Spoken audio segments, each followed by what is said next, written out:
Hani benim sevincim nerede?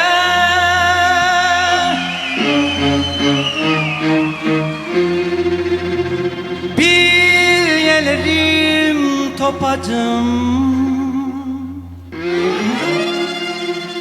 üstüne titredim kaktüs çiçeği.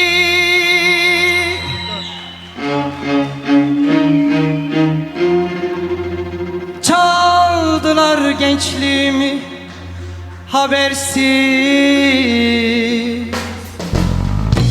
penceresiz kaldım anne, penceresiz kaldım anne. Uçurtmam örgülere takıldı. Hani benim gençliğim nerede?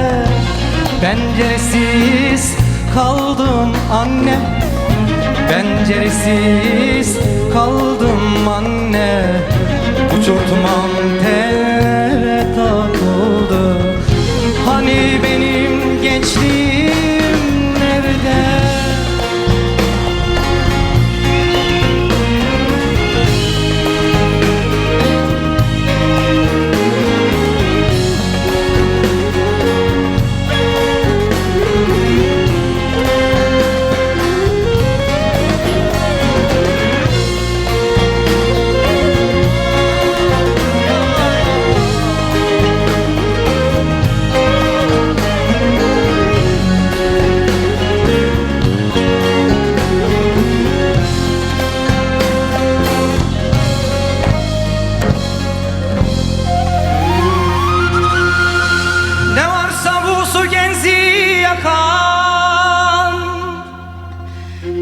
Ekmek gibi, aşk gibi,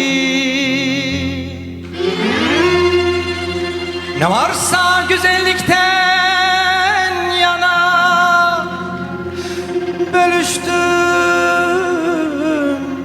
büyümüştüm. Bu ne yaman çelişki anne, bu ne yaman çelişki anne. Kurtlar sofrasına düştüm. Hani benim gençliğim nerede? Penceresiz kaldım anne, penceresiz kaldım anne. Uçurtmam tel örgüler